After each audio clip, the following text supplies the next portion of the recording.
Hello, this is Mr. Watkins and welcome to another video lecture. This video lecture is actually going to be in two different parts, but both the parts will cover protein synthesis. Now we're going to divide up the lecture into the two parts of protein synthesis. There is the transcription part,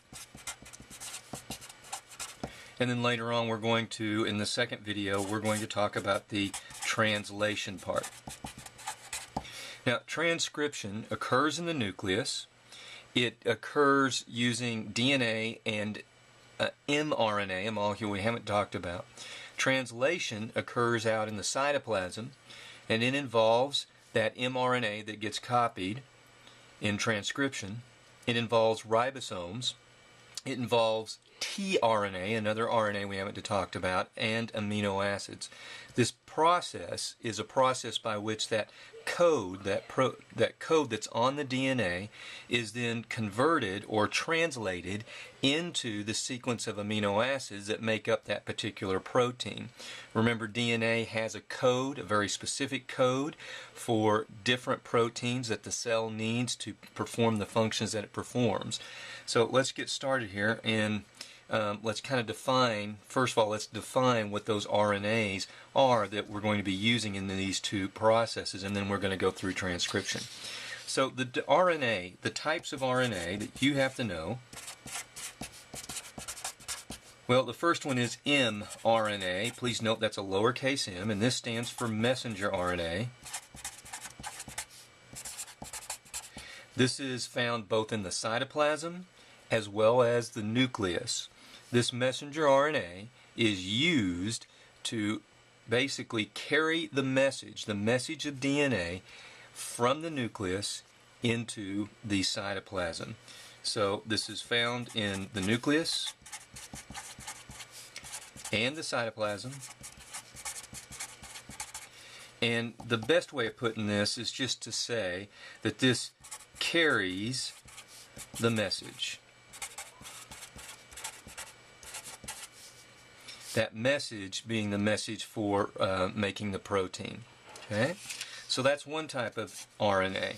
Another type of RNA that you need to know, and we'll talk about it more when we do the translation in the second part of this lecture, that is tRNA. And please note that this T is a lowercase t, and it stands for transfer RNA. And it is only found out in the cytoplasm, or at least as far as PreAP needs to know, it's only found in the cytoplasm. It basically is like the Spanish-English dictionary. It transfers the message that's on that mRNA and transfers it or translates it from the mRNA into the amino acid sequence. So this thing is found in the cytoplasm, and its job is to translate mRNA into the amino acid sequence. So if you think about the four major macromolecules, that four macromolecules that we discussed in biology in previous units here, mRNA is a nucleic acid. And then amino acids, those are proteins. These are two very different types of molecules, very different functions in what they have. So when we talk about translation, we're talking about translating this macromolecule that's a nucleic acid into a macromolecule that's a protein. When we talk about transcription, in other words, this process here where we've copied the DNA to mRNA, both DNA and mRNA are nucleic acids. We're really just copying one macromolecule into another macromolecule that's the same one. One type of nucleic acid into another type of nucleic acid. Now, to finish up our types of RNA here, we have our third type of RNA that you have to know, and that is an rRNA. And its basic function is to make ribosomes.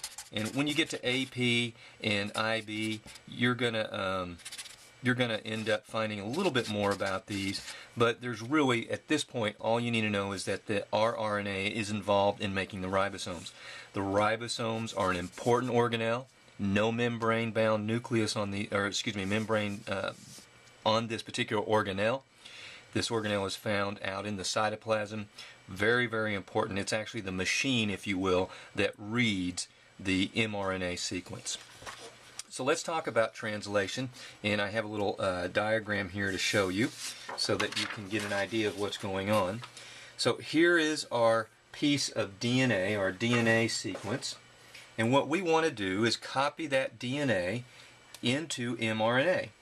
This piece of DNA, there are some other things that have gone on that have set this up so that the machinery inside the nucleus knows that this is the message here that we need to copy, the original message. So we're going to copy this original message over into mRNA. Now remember that DNA is double-stranded, so just quickly we're going to run through here. This would actually have two, it would have the two strands here. So with thymine in DNA, our original strand, and then our complementary strand would have adenine, guanine with cytosine, and so on. And I'm going to run through this really quick here because I think you guys understand this process.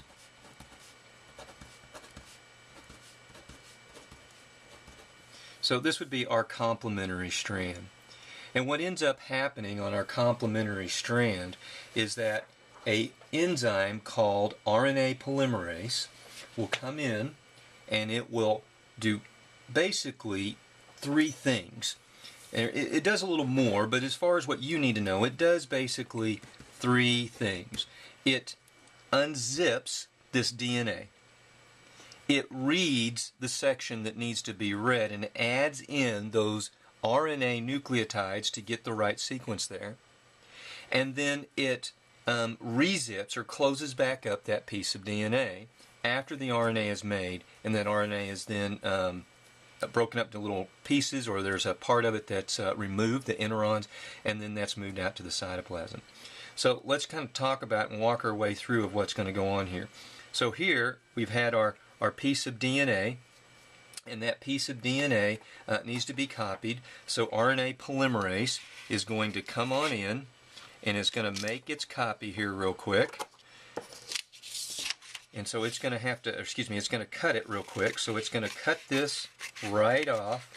And all it's doing is separating it out. And it's only separating it out enough, it's just separating it out enough to where the DNA strand can be copied. So let me get my other piece here real quick. So all I'm done is just move that piece over. So here's that complementary strand. This is the message that we want, and the RNA polymerase has just kind of moved it out of the way so that inside this nucleus we can make a copy, and that copy then can be moved out to the cytoplasm. So RNA polymerase comes in, it's already unzipped it, now it's going to make that copy, and it's going to copy it to mRNA. So our mRNA sequence here is going to be, well, there's thymine, we're going to have adenine, and then cytosine, and another adenine. Now we have adenine here. Remember back in a previous lecture we talked about that in RNA there is no thymine. So wherever you would use thymine, we use a molecule called uracil. So we'll have uracil here, guanine, uracil, uracil, guanine, and so on. And I'll just finish this out real quick. I think you get the idea of what's going on here, and there we go. So there's our mRNA sequence.